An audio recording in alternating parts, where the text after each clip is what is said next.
Welcome to Around the Peninsula. I'm Army Sergeant Matt Cromer. Many service members, DoD civilians, and their families may wonder who controls the military aircrafts in the sky. Army Sergeant Kara Solano gives us a sneak peek at this special section. Here on Camp Stanley, the 7 Alpha section of the 458th Airfield Operations Battalion stands ready to deploy across the peninsula should any conflicts occur. The lineage of the AOB started in June of 1963 when an aircraft crashed into the side of a mountain, killing all personnel on board, and there was a 9-day delay which instituted the beginning of air traffic control services here in Korea. The 458th AOB falls under their parent unit, the 164th Theater Airfield Operations Group, which is located in Fort Rucker, Alabama, making them the only forward deployed AOB in the Army. In order to provide adequate air traffic control services across the peninsula, we are required to have 9 personnel trained at all times. This allows us to go to any off-range areas in the peninsula, or basically any place in the peninsula, to provide those air traffic services in any conflict. Army Sergeant Kara Solano, Camp Stanley, Korea. The 7A section will continue to remain at Camp Stanley until the post completely closes down. The buzz of competition fills the air at the HCES. Army Sergeant Ricky Perez goes to the battle of words among students.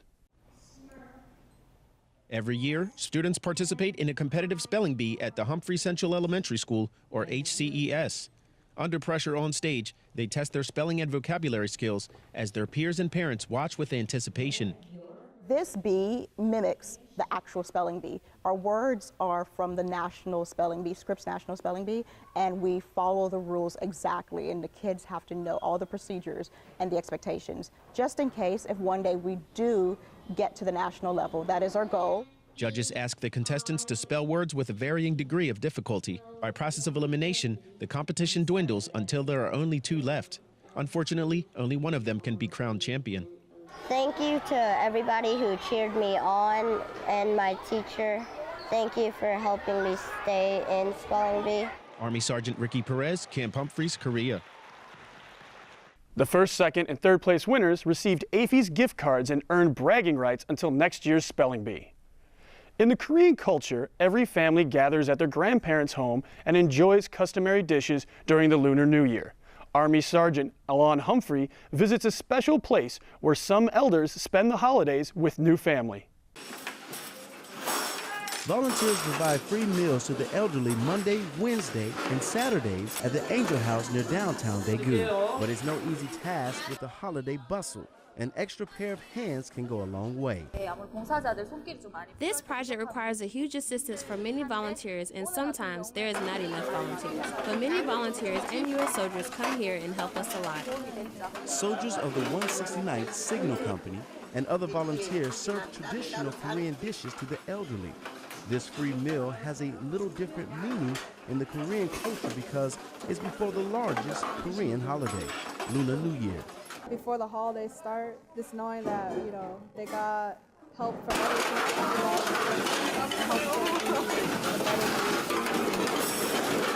Even after the Lunar New Year, the Angel House and volunteers will continue to provide free meals to the elderly. Reporting from Daegu, Korea, I'm Army Sergeant Alon Humphrey.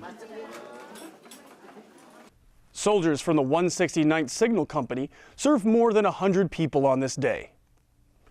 Army Colonel Yi-se Gwon, commander of the 3rd Battlefield Coordination Detachment Korea, and Cynthia Schmitz, commander of the VFW Post 10216, account the purpose of annually commemorating one of the most intense battles of the Korean War. Mel it hotter at them. Get ready to move out. We're going up the hill. Fix bayonets. Charge. Everyone goes with me.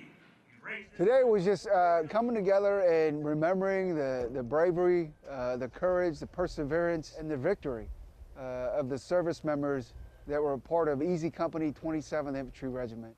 Here 66 years ago on this battlefield, the Battle of Bayonet Hill. I think that Colonel Louis Millett was an inspiration to us all. His leadership, his courage, his drive, his motivation. I think all of us have a little bit of that in us.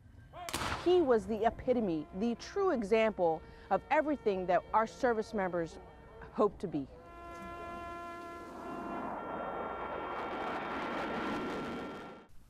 "47 soldiers made the ultimate sacrifice while reclaiming Hill 180. You can almost say fighting for first place is the same as fighting for your life. Army Staff Sergeant Soka Hu goes to Camp Walker, where competitors are fighting for victory. The struggle is real for soldiers across Area 4 competing in the preliminary rounds before moving on to the Fight Tonight main event. They're doing a standard rules grappling match for combatives. It's sort of like a Camp Walker versus Camp Carroll. Modern Army combatives is not for everyone. Soldiers get to step away from their everyday work environment and put their skills to the test. A way for me to show how much I can actually do, how much I actually learned from my training, and see if the training was worth something other than just promotion points. There is 7 weight classes, each competing for a title shot. Not all the competitors from today will be advancing. If they win today, we're going to have 2 people win from each bracket. From there, they're going to go to compete against the people at Camp Carroll. Reporting from Camp Walker, Korea, I'm Army Staff Sergeant Soka Hu. What about submission? Fighters will get the opportunity to take home the championship, bring pride to their unit, and more points towards the Commander's Cup. Recent actions from North Korea have placed the peninsula on edge, making ballistic missile defense a key component in our efforts to maintain peace. Airman First Class Jordan Behrens shows us how the new upgrade brings security to the peninsula. It's 6 a.m. on the flight line, and soldiers from the 35th Air Defense Artillery Brigade are out making sure a major upgrade to the Patriot missile system reaches its new depot. We brought the depot here, basically, and we are applying it just like we would back at the depot. And this is going to be the first brigade to get these modifications, the very first. It's all part of modernizing the U.S. Patriot fleet, and we're starting here at 35th Brigade. And not only will it greatly reduce the logistics footprint of what we have to maintain and improve reliability and maintainability, but it also adds some significant capabilities to this radar here. The upgrade to the Patriot fleet is a key component in maintaining security across the peninsula. Airman First Class Jordan Behrens, Suwon Air Base, Korea. The Patriot missile defense system has been in place since the 1970s. That was your Around the Peninsula for this week. To see these stories and others, go to the AFN Pacific website or view them through the AFN Pacific app. From all of us at AFN, enjoy your evening.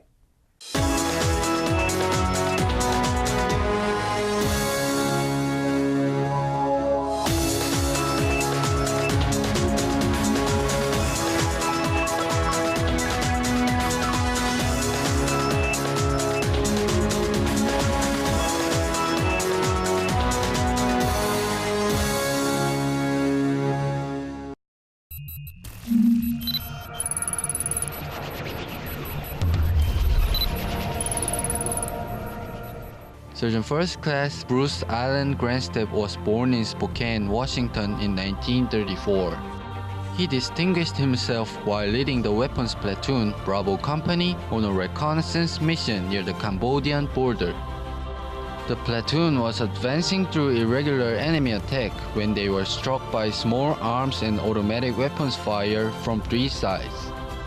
During the attack, he crawled outside the defensive position and threw smoke grenades to designate his location to helicopter gunships. He fought until fatally wounded by an enemy rocket.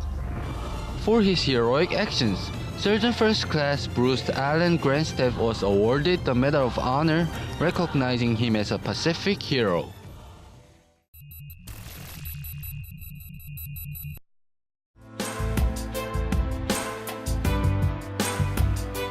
Speeding and illegal parking off-base topped the list of SOFA traffic violations in South Korea. Make sure to obey posted parking and speed limit signs. The double blue line is designated for vehicles with 6 passengers or more during the hours of 7 a.m. to 9 p.m. At toll gates, a solid blue line is for high-pass equipped vehicles only. These are your rules of the road.